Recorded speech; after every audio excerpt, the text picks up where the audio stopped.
Muy buenas a todos. Aquí estoy otra vez para contaros otro caso más. Es el caso de Paulette Guevara Fara, pero primero quería deciros que si os gusta el contenido, cómo lo estoy haciendo, aunque acabo de empezar, si os gusta, suscribiros, me ayudaréis un montón si os suscribís.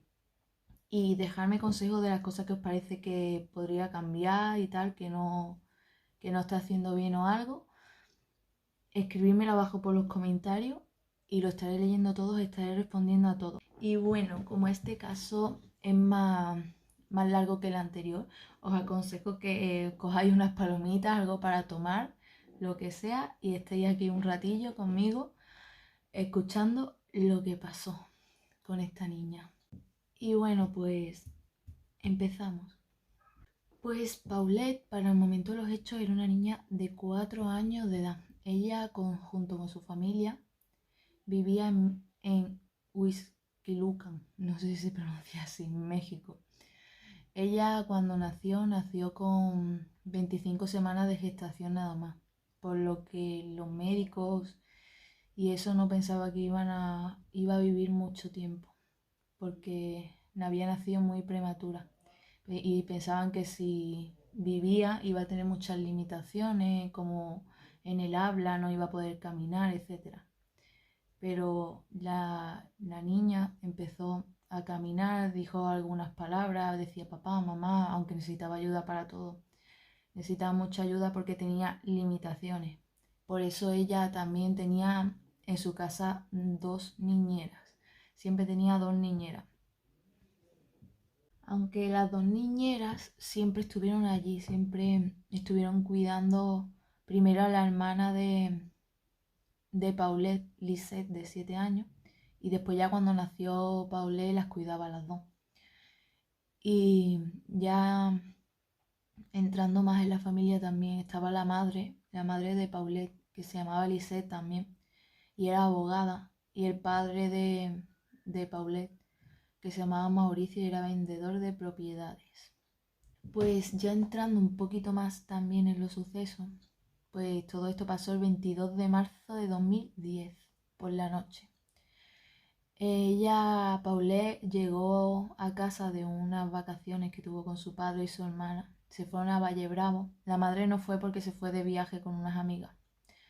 Entonces la madre estuvo allí esperándoles a que llegaran para acostarlos, para acostar a las niñas, ducharlas, bañarlas y acostarlas.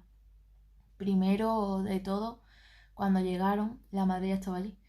Cuando llegaron allí a su casa, primero acostó a Lisette, hija, acostó primero a su hija mayor y después lavó los dientes de Paulette, la vistió, la cambió, todo.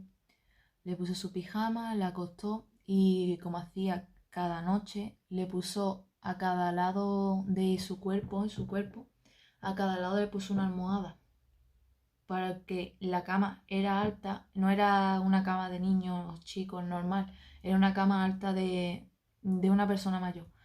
Y le ponía siempre 2 almohadas, una a cada lado de la cama para que no se cayeran, ni rodaran, ni nada. Y ya ella se fue con el padre, se acostaron y bueno, así sucedió todo, la noche, todo bien. Y ya, pues a la mañana siguiente, cuando llegaron las dos niñeras, que ellas eran las que siempre despertaban a las niñas, las vestían y todo, las llevaban al colegio. Como eso sucedió un domingo, ya era lunes, el lunes tenían que ir las 2 niñas al colegio. Y primero despertaban a la Lisette hermana, la despertaron primero porque ella tenía que ir antes al colegio, porque ella era mayor y entraba un poquito antes que Paulette. Y fueron las dos, la vistieron, la llevaron al colegio y después cuando llegaron a la casa otra vez para ya despertar a Paulette y hacer el mismo procedimiento de todos los días con Paulette, se dieron cuenta que la niña no estaba en la cama. Entonces, cuando vieron que la niña no estaba en su cama, estuvieron buscando por toda la casa, fueron al baño, fueron a todos lados y la niña no estaba en la casa. Entonces se fueron.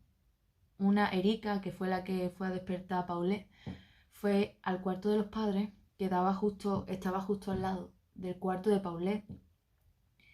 fueron allí. Pues eso, como la niña tenía muchas limitaciones también, cuando se ponía muy mal se iba al cuarto de los padres. Y entonces ya Erika automáticamente pensó que a lo mejor estaba en el cuarto de los padres. Abrió la puerta un poco y miró a ver si estaba allí. Y vio que no estaba, pero tampoco estaba Mauricio. Entonces pensó Erika, como muchas veces cuando Paulette se ponía muy mala, que Mauricio la cogía y se la llevaba al médico, pues pensó que ese era un día más que había cogido a la niña, se había puesto mala y se la había llevado al médico. Entonces esperó a que se despertara Lisette para contarle que la niña no estaba, que no sabía lo que había pasado, si estaba en el médico, tal.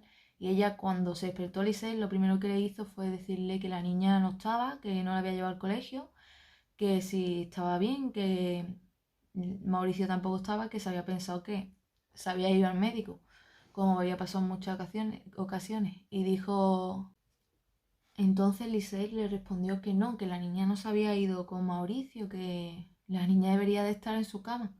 Entonces se preocuparon ya y empezaron a buscarla a la niña por todos lados, por toda la casa, que la casa era de 2 plantas, la niña estaba en la planta arriba, dormía en la planta arriba normalmente, y empezaron a buscar a la niña por toda la casa. Después de buscar por la casa, empezaron a buscar por todo el edificio, pero el edificio era un edificio muy seguro, era un edificio que tenía cámaras, tenía seguridad por todos lados, aparte ningún vecino había visto nada raro, el perro que tenían ellos tampoco se puso a ladrar ni nada, es decir, que no había en ningún sitio nada que dijera que habían forzado la puerta, que alguien había entrado y se había llevado a la niña. Entonces llamaron a la policía y cuando la policía llegó, lo primero en lo que se enfocaron fue en que era un secuestro. Que era un secuestro y empezaron a mirarlo todo como si fuera un secuestro. Empezaron a mirar ventanas y vieron que no había ninguna ventana forzada, no había ninguna ventana abierta. Empezaron a mirar la puerta tampoco estaba forzada, las cámaras no habían grabado nada raro, no había nada. Bueno, ya después de revisar todo, la policía hicieron una reconstrucción de los hechos, tanto del día de antes como ese mismo día, de todo, con los padres y eso. Y vieron también las cámaras que al parecer ese día no grabaron. Las cámaras ese día no estaban grabando, hubo un fallo y no estaban grabando. Y este caso, el caso de Paulette, llegó a muchísimos países, se puso carteles por todos lados, se buscó a la niña por todos lados, por la naturaleza de los hechos, que era una niña de 4 años y con limitaciones encima, que necesitaba medicación, necesitaba médico, necesitaba un montón de cosas. Por eso el caso se hizo tan grande y tan internacional. Y la madre, pues entonces empezó a hacer entrevistas también. Y la gente a partir de estas entrevistas empezó a sospechar un poco de la madre también, porque pues no se mostraba triste ni se mostraba que estuviera preocupada, parecía que estaba leyendo un guión, directamente pedía por favor que devolvieran a su niña, como lo típico de todos los casos, y lo decía tan tranquila. A veces se veía un poquillo nerviosa, pero nada más, tan tranquila y ya está. Entonces la gente, al ver esto, que tampoco parecía que le estaba importando mucho que su niña de 4 años había desaparecido, pues empezaron a sospechar de ella. Y la madre empezó a hacer entrevistas en el cuarto de la niña, en toda su casa. En las entrevistas que hizo en su casa, le mostraba a las personas todo lo que había pasado ese día, hacía un recorrido de la casa, explicaba todo. Y Mauricio también hizo unas pocas de entrevistas. Salió en los medios pidiendo también que le devolvieran a su hija como la madre. Y él también contó que esa mañana, cuando la nana pensó que había cogido a Paulette y se la había llevado al médico, él ese día estaba haciendo ejercicio y por eso no estaba en la cama. Pero tampoco se había dado cuenta que la niña no estaba en la cama porque la preparaba siempre la niñera. Entonces él pues no miró si la niña estaba en la cama o no estaba en la cama. Y pues durante el paso de los días fueron muchos familiares a la casa y muchos amigos y a quedarse ya a dormir para darle apoyo a los padres por lo que estaba sucediendo. Y claro, como solo estaba la cama de Paulette, era la única que estaba libre en ese momento, pues se quedaban a dormir en la cama de Paulette. Y ya con el paso del tiempo, visto, la policía empezó a ver que no avanzaban, que no había nada, que no aparecía nada, que hubieran raptado a la niña, no había nada. Entonces empezaron a sospechar de su círculo más íntimo, es decir, de sus padres, de su niñera. Y entonces procedieron a un arresto domiciliario para los padres y para la niñera en un hotel. Se lo llevaron a un hotel y para entrevistarlo por separado, para que dieran sus testimonios por separado. Y entre las niñeras y los padres había unos testimonios totalmente diferentes de ese mismo día. Para cada uno había pasado una cosa totalmente diferente entre las niñeras y los padres. Pues ese día que estaban los padres en el hotel, que era el 30 de marzo, mientras los interrogaban, estaban los peritos en su casa. Estaban haciendo una reconstrucción de los hechos desde por la mañana hasta por la noche. Todo, por si se le había pasado algo o pasado cualquier cosa. Y cuando empezaron a interrogar a los padres y a las niñeras, empezaron a salir muchas cosas a la luz, muchas cosas muy raras a la luz. Pues aquí, cuando estaban en el hotel haciéndole las preguntas y ellos estaban diciendo sus testimonios y eso, salieron muchas cosas a la luz. Mientras la madre y el padre decían que cuando se enteraron que la niña había desaparecido empezaron a buscarlo por todos lados, las niñeras dijeron que la madre en ningún momento buscó a su niña, en ningún momento. Es más, cuando Erika se lo dijo, directamente le dijo, pues búscala mejor, mientras ella se fumaba un cigarro sentada y se tomaba un café. Aunque Mauricio sí se mostró un poquillo más preocupado, pero no mucho más. Abrió 3 armarios, vio que no estaba y se sentó. Tampoco no se preocupó. Y también salió a la luz que los que llamaron a la policía, la que llamó a la policía no fueron los padres, fue la hermana de Mauricio, ya que Mauricio la llamó y le dijo que no encontraba a la niña. Pues ella, preocupada, obviamente cogió y llamó a la policía y les contó lo que estaba pasando, que su hermano no encontraba a su hija, que se había perdido su niña. Y bueno, ya después, ese día, el 31 de marzo a las 2 de la mañana, los peritos estaban haciendo otra reconstrucción más de los hechos en la casa y ya como sospechaban de los padres, empezaron a buscar cosas que los inculparan a ellos. Entonces, cuando estaban haciendo la reconstrucción, empezó a salir un olor muy fuerte de la habitación de Paulette. Empezaron a buscar de dónde venía el olor ese y entonces empiezan a quitar colchas y a levantar sábanas. Cuando sacan la de arriba, sacan por la parte de los pies de la cama, se dan cuenta que está manchada. Parecía como sangre seca, algo así, era como una cosa marrón. Y uno de los peritos al ver esto dijo que se pensaba que le habían pegado a la niña porque había sangre. Luego levantaron la otra cama, la otra sábana, perdón, y estaba igual, también tenía sangre, lo que parecía ser sangre. Y entonces cuando quitaron todas las sábanas y todas las colchas, porque había un montón de colchas, había 2 o 3 colchas y sábanas, y entonces cuando las quitaron, se dan cuenta que entre el colchón y la madera de la cama se encontraba el cuerpo de la pequeña Paulette, sin vida. Pero lo más preocupante de todo es que al parecer ella siempre estuvo ahí durante todas las investigaciones, durante todas las entrevistas que hizo la madre allí en el cuarto. Parecía que la niña de ahí no se había movido. Y aquí es donde empezaron las discrepancias. Pues más que nada empezaron las discrepancias porque habían llevado unos perros entrenados para oler el olor de la niña y lo habían llevado allí a la habitación de la niña y no olieron nada, los perros no olieron nada y se suponía que la niña estaba ahí desde el primer día. Claro, también vieron raro que estaban las 2 almohadas tal cual la madre la había dejado el día de antes y las almohadas no se habían movido, pero la niña había rodado y se había metido ahí, en la esquina de la cama. Era como si hubieran quitado y puesto la niña, porque directamente si tú te mueves y tienes 2 almohadas a los lados, las almohadas se mueven o lo que sea, no, la cama se quedó exactamente igual y la niña estaba quitada y metida ahí. Entonces, eran cosas que no tenían lógica. También, como he dicho antes, todas las entrevistas que habían dado la madre en la cama, sentada en la cama y explicando la cama, las cosas, todo, explicándolo todo y haciendo reconstrucción de todo. Y también, por ejemplo, la niñera, las nanas, salían en muchas entrevistas haciendo la cama y enseñando cómo hicieron las camas y cómo hacían ellas la cama.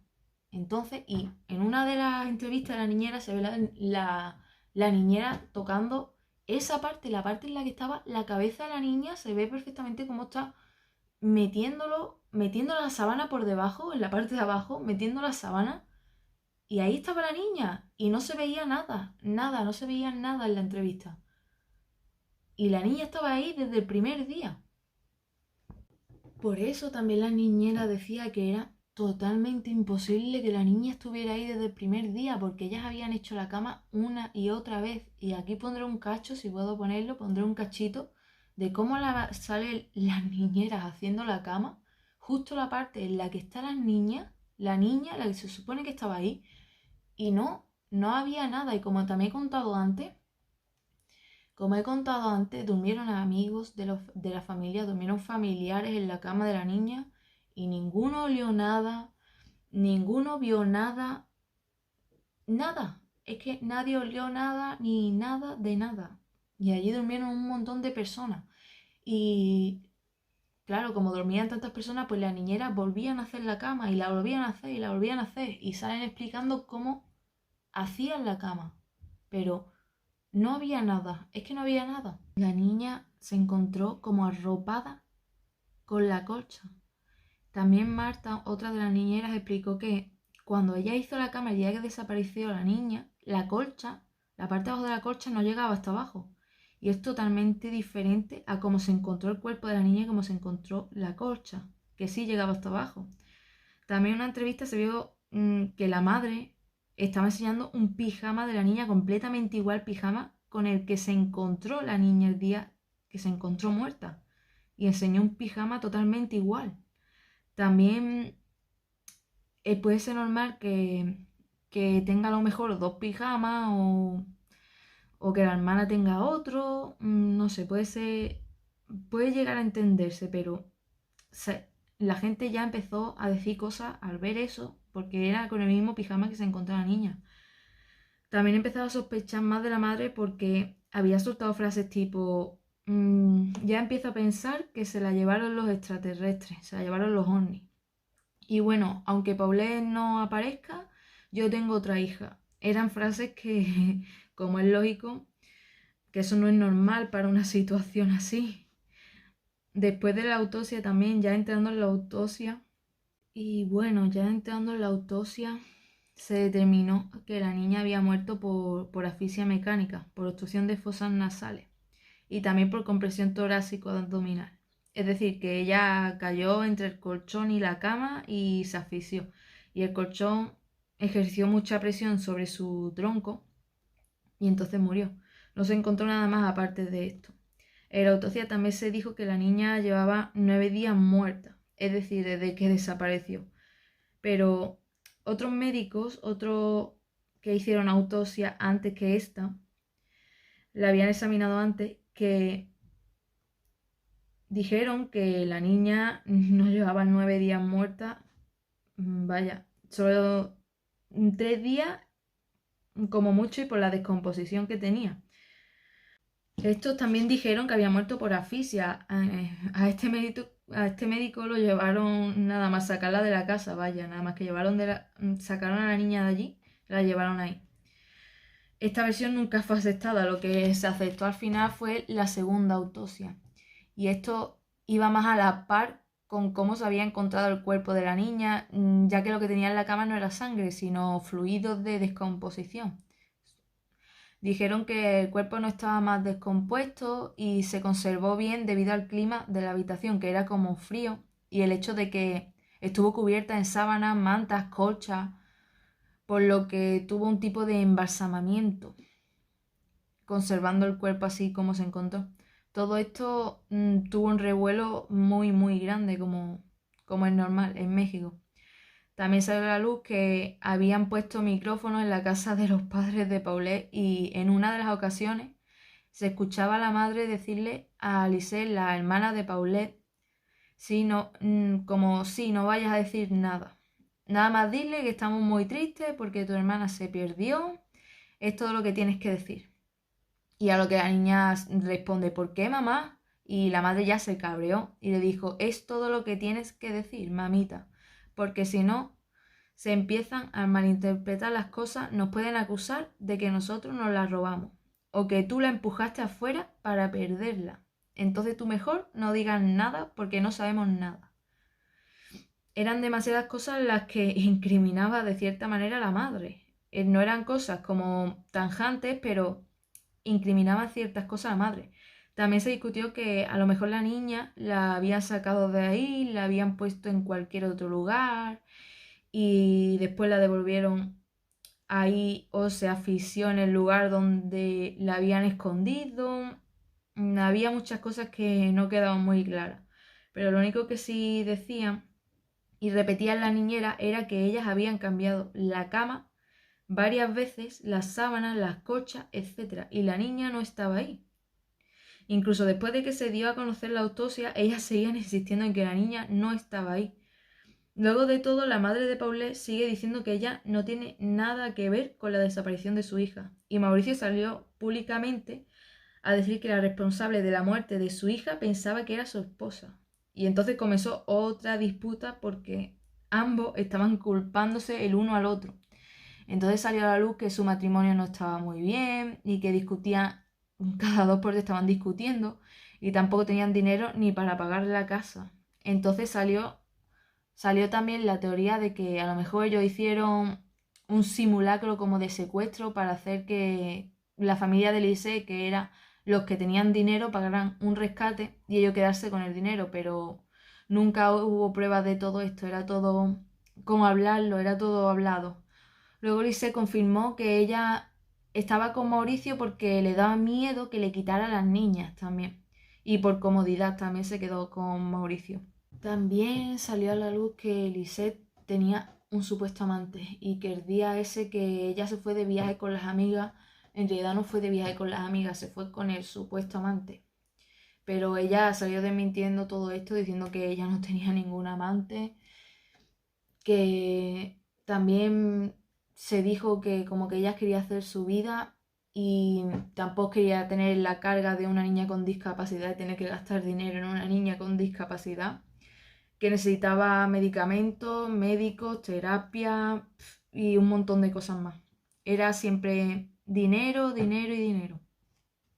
Estaba harta de todo esto, por eso le dio igual perder una de sus dos hijas y quedarse con la normal, como por así decirlo. También los especialistas que revisaron a Lisette llegaron a la conclusión de que era una mujer muy inteligente. Y ella, ya que era abogada, sabía también cómo manejar estos temas para no salir culpada. Y tenía un trastorno de personalidad, lo que podía justificar también su comportamiento en la desaparición de su hija. Ciertos comportamientos lo podía justificar con eso. Pero también puede dar pie a que ella era realmente la culpable de la desaparición de su hija. Desde el 30 de marzo hasta el 4 de abril ellos permanecieron en el hotel. La policía lo sacaron de allí porque se había descubierto el 6 de abril, el cuerpo de la niña. Fue enterrada por la familia de la madre. La del padre no fue porque supuestamente no la dejó la familia de la madre ir. Supuestamente. A Lisette, madre, le prohibieron ver a su hija Lisette.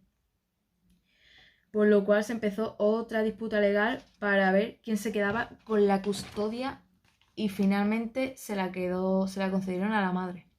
Se culpó mucho a la policía de no haber llevado bien el caso de Paulette y se decía que esto era debido a la conexión que tenía la policía con la familia.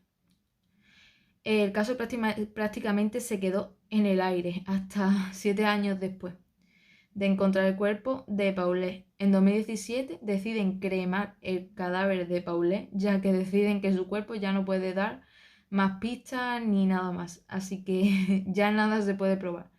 Si algo, se quiere hacer otra autopsia o algo más, ya no se puede porque el cuerpo de la niña ya no existe. Los padres decían que se habían quedado con la duda y aún así, de haberse quedado con la duda, quemaron el cuerpo de la niña. Entonces, pues ya que está el cuerpo quemado, ya no se puede hacer nada. Si se quiere saber algo más, ya no se puede saber nada más porque el cuerpo de la niña ya está quemado. Así que todo queda en el aire. Al final ha quedado como que la niña se murió asfixiada. Cada uno ya que piense lo que sea. Hay cosas muy raras. Para mí hay cosas muy raras. Cosas que pues no tiene mucho sentido. Que también cada uno puede pensar lo que quiera. Pero bueno, ya no se puede hacer nada. Ya la niña está donde está y ya no se puede hacer nada por ella. Espero que os haya gustado este caso, que os parezca poco a poco iré mejorando también, iré mejorando todo lo que pueda. Os pido por favor lo que os he dicho, lo que he dicho al principio, que si que veis que hago algo más o digo algo más o algo que no os parezca que esté bien, lo que sea, y ponérmelo en los comentarios para yo saberlo, mejorarlo, cualquier cosa, lo que sea, a mí no me molesta, prefiero saberlo y que me lo digáis para poder mejorarlo. Y si de verdad os gusta este tipo de contenido y os gusta cómo lo narro, como ahora mismo también estoy un poco forzada también, es normal, ahora es mi segundo vídeo, pero si os gusta este tipo de contenido, cómo lo resumo, cómo lo hago todo, por favor suscribiros, si os gusta de verdad, suscribiros. Y también si podéis darle un like si os gusta el vídeo, os ha gustado el vídeo. Y si no, pues no hace falta. Yo con que estéis a lo mejor viendo el vídeo o diciéndome no me gusta esto o sí me gusta esto, te falta aquello, cualquier cosa, yo lo voy a leer todo, voy a responderos a todos. Y muchas gracias a todos los que me habéis apoyado. Y nos vemos en el siguiente vídeo, que es el vídeo de Juliana Samboni. El siguiente caso es ese, de Juliana Samboni. Iré también metiendo otro tipo de cosillas ya cuando me suelto un poquito más porque me cuesta todavía bastante y espero de verdad que os haya gustado. Muchísimas gracias por estar aquí, por aguantarme, no sé cuánto durará el vídeo, pero por aguantarme un ratito más de vuestras vidas.